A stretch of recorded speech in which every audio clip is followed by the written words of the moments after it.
Spirituality and all the ideas of gurus, teachers, books, etc., they are just pointers. In Zen you have this beautiful saying where they say, don't confuse pointing to the moon with the moon itself. Because concepts and ideas, even spiritual concepts and ideas, are just concepts and ideas. They're language. And language is actually, you could say, an illusion built to understand each other, to be able to communicate. And it's very hard to communicate the nature of reality, of experience. And all teachers and gurus and prophets have wrestled with that paradox. You create an illusion to understand the illusion. You create an illusion to understand the illusion of language, of separation, of me and you, of good and evil, of right and wrong. And reality is not something which can be conveyed or can be grasped in a concept. The concept is always pointing to something. And there's something of a ... to what you're pointing to. Never take my words seriously, but also not of any other guru, teacher, coach, or whatever. Trust your own intuition, trust life itself, but there's no accurate concept. And there's this whole misconception right now in some spiritual communities about talking with me or I, because when you talk in me or I, they say, well, there is an I, right? There is a me. And that's a sort of sense of conversation. That's just how we talk together, in you and I. But there is no you and I.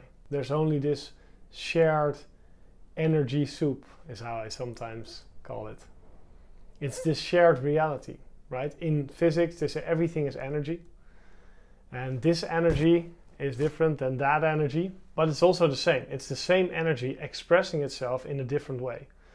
Don't let the sights and the senses fool you into thinking that there's separation. And that is a pointer which is not to be taken serious, because any sense or sight is also within this one reality of consciousness, awareness, love, being, or whatever pointer you like. This energy. And what concepts do is what they're meant to do is they separate two things from each other, which are already one. Right? That's what concepts do. That's inherently what concepts are. It's a sort of a knife cutting things in two. So you can understand this is this and that is that. But really it's all one. There's never anything that we can cut in two, because there's just oneness. Who are you without any concepts or labels? Adyashanti has this, is a beautiful teacher, has this saying where he says, who are you?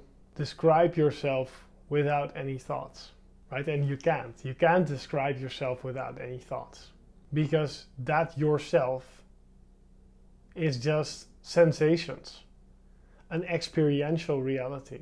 And those experiences can be shared. Those senses can be shared.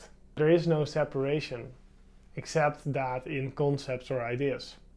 When we stop fooling ourselves, when we stop making up separation, creating separation in our own heads, believing in our thoughts, then there is no separation, because there never was separation, because separation itself is an illusion. That if you don't believe in that, only oneness is here. That doesn't mean you experientially feel one, right? That is something which is an experience in this. And it's not per se an experience to get to. That's just something which is a result of the not believing your thoughts anymore and the feelings. When you feel your feelings and when you stop believing the thoughts, right, you can still plan, do anything, but just use thoughts only as a functional thing, but not try to separate reality all the time into two pieces. When you do that, you're automatically free. Enjoy your freedom and let's not make too much concepts about it. Because what people fight about in the world is about ideas believed, transferred, and executed on. That creates all separation between peoples, between countries, between different groups, between different people, and inside ourselves. We are one people. We are one nature.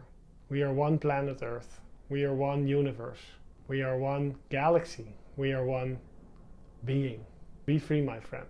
And unify yourself through the letting go of belief in concepts. And there's nothing wrong with concepts because we can't talk in something else than concepts, because that's why a lot of the big teachers throughout history have remained silent for a while, because there is nothing to say.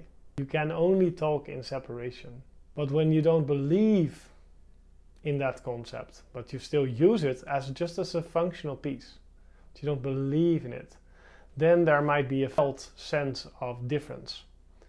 There might be a felt sense of experiential oneness, even though we talk in concepts. I wish you a beautiful day.